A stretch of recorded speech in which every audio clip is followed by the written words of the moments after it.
2013 September 23న Gwalior railway station దగ్గర ఒక స్లమ్లో ఉండే చిన్నారి మిస్ అయినట్లు పాప తల్లి పోలీసులకు ఫిర్యాదు చేసింది. స్థానికంగా ఉన్న అచలేశ్వర్ గుడిలో పేదలకు ప్రతిరోజు మధ్యాహ్నం ఉచితంగా భోజనాలు పెడతారు. ఎప్పటిలాగే 5 ఏళ్ల చిన్నారి తన 8 ఏళ్ల అక్కతో కలిసి వెళ్ళింది. కానీ ఏమైందో తెలియదు. పెద్దమ్మాయి మాత్రమే ఇంటికి చేరుకుంది.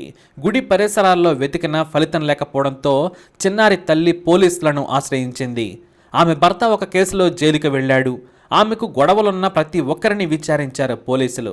ఒక ధనిక కుటుంబం తమ పాపను అమ్మమ్మని కోరారని చెప్పినా నెల రోజుల పాటు పోలీసులు కష్టపడి ఆ ఫ్యామిలీ అడ్రస్ను కనుక్కొని విచారించారు. కానీ ఫలితం లేకుండా పోయింది.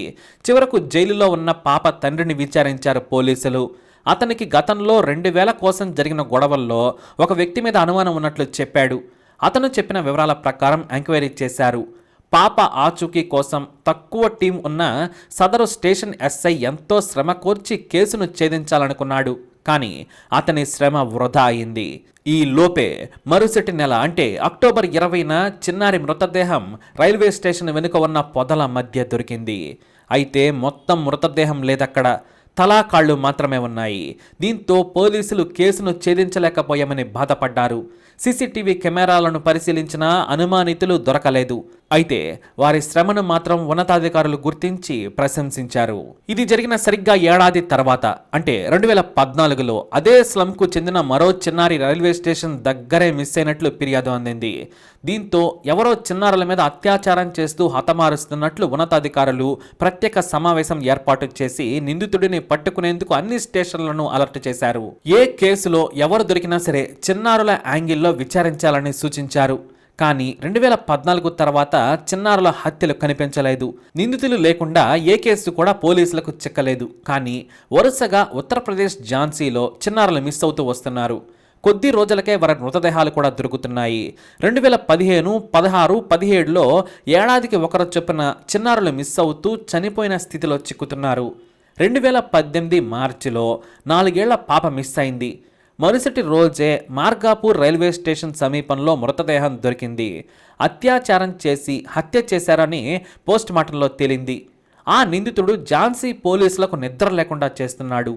6 నెలలకు ఒకసారి మాత్రమే నేరం చేస్తున్నాడు. అది కూడా రైల్వే స్టేషన్ సమీపంలోనే.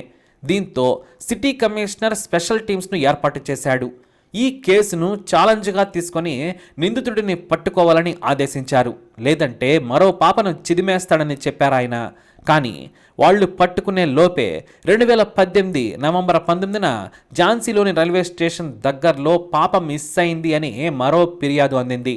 అంతే, పోలీసులకు మతి పోయింది. మీడియాలో వార్తలు వారిని అవమానానికి గురిచేశాయి. నిందితుడు సవాల్ చేస్తున్నా పట్టుకోలేకపోతున్న పోలీసులు ఇంకెంతమంది చిన్నారులను బలి కావాలంటూ మీడియాతో పాటు సోషల్ మీడియాలో సైతం విమర్శల దాడి మొదలైంది. అది కూడా స్లమ్లో ఉండే పేదల ఆడపిల్లలనే ఆ నీచుడు టార్గెట్ చేస్తున్నాడు. ఇక పోలీసులు మరింత కసిగా నిందితుడి వేట మొదలుపెట్టారు. అదే రోజు పాప మృతదేహాన్ని రైల్వే స్టేషన్కు కిలోమీటర్ దూరంలోని ట్రాక్ పక్కన ఉన్న పొదల్లో కనుగొన్నారు పోలీసులు. అయితే ఈసారి ఝాన్సీ పోలీసులు సీసీ కెమెరాలను అన్ని రైల్వే స్టేషన్లలోనే కాకుండా బయట కూడా ఏర్పాటు చేశారు. స్టేషన్లకు వెళ్లే దారుల్లో సైతం సీసీ కెమెరాలను ఏర్పాటు చేశారు. ఈసారి నిందితుడు ఒకేసారి 7 కెమెరాల్లో కనిపించాడు. అనుమానాస్పదంగా తచ్చాడుతూ చిక్కాడు. ఇతను ఇంతకుముందు నేరాలు చేసిన మార్గాపూర్ రైల్వే స్టేషన్ సీసీ ఫుటేజ్ను కూడా పరిశీలించారు. అందులో కూడా ఉన్నాడు. దాంతో పోలీసులకు తల తీసేసినంత పనైంది. అప్పుడే ఆ వ్యక్తిని ట్రేస్ చేస్తే 3 చిన్నారులు బ్రతికేవారనుకున్నారు. కానీ ప్యాసింజర్ లాగా బ్యాగ్ వేసుకొని ఖరీదైన బట్టలు వేసుకోవడంతో పోలీసులు అనుమానించలేదు. ఈసారి నిందితుడికి తెలియకుండానే అతను ఎవరో తెలుసుకునేందుకు పోలీసులు రహస్యంగా విచారణ చేపట్టారు. ఇంటెలిజెన్స్ పోలీసులు రంగంలోకి దిగారు. ఝాన్సీ సిటీకి 20 కిలోమీటర్ల దూరంలో ఉన్న ఒక గ్రామానికి చెందిన సునీల్ కుమార్ అనే వ్యక్తిగా తేలడంతో పోలీసులు అంతా అలర్ట్ అయ్యారు. ఉదయం 7 గంటలకే ఆ గ్రామానికి చేరుకుని స్థానిక పోలీసుల సాయంతో ఝాన్సీ పోలీసులు నిందితుడు సునీల్ కుమార్ను అదుపులోకి తీసుకున్నారు. ఆ తర్వాత ఎంక్వైరీ చేయగా 2013లో అదే గ్రామానికి చెందిన 6 ఏళ్ల చిన్నారి మిస్ అయింది. మృతదేహం కూడా దొరకలేదు. దీంతో ఆ పాపను కూడా అతనే చంపి ఉంటాడని గ్రామం మొత్తం వారి ఇంటిపైకి దాడి చేసింది. పోలీసులు వారిని ఆపలేకపోయారు. సునీల్ను పోలీసుల నుంచి లాక్కొని చితక్కొట్టడంతో తానే చంపానని సునీల్ ఒప్పుకున్నాడు. ఊరంతా ఏకమై చంపుతామని పోలీసులకు ఎదురు తిరిగారు.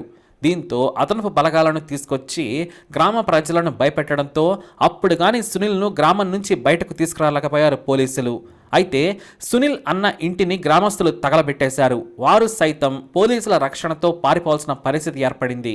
ఇక సునీల్ను పోలీస్ స్టేషన్కు తీసుకెళ్లి విచారించిన తర్వాత సంచలన విషయాలు బయటపడ్డాయి.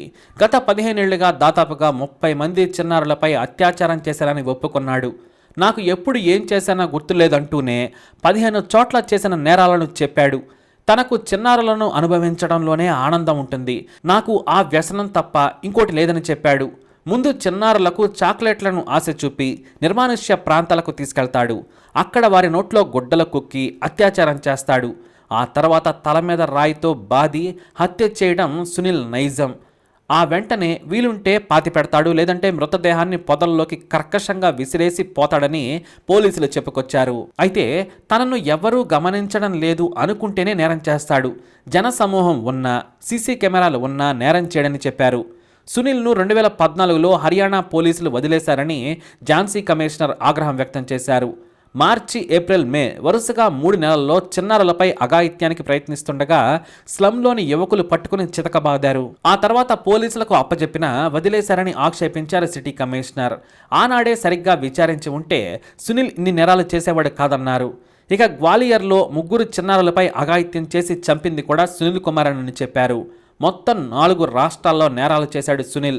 యూపీ, మధ్యప్రదేశ్, హర్యానా, ఢిల్లీలో చేసినట్టు పోలీసులు తెలియజేశారు. ఢిల్లీలో చేసిన నేరం తనకు గుర్తులేదని సునీల్ చెప్పడం విశేషం. అయితే చిన్నారులను లైంగికంగా అనుభవించి హత్య చేసే ఈ సైకో కిల్లర్ సునీల్ దేశంలోనే కాదు ప్రపంచంలోనే పెద్ద నేరస్తుడన్నారు పోలీసులు.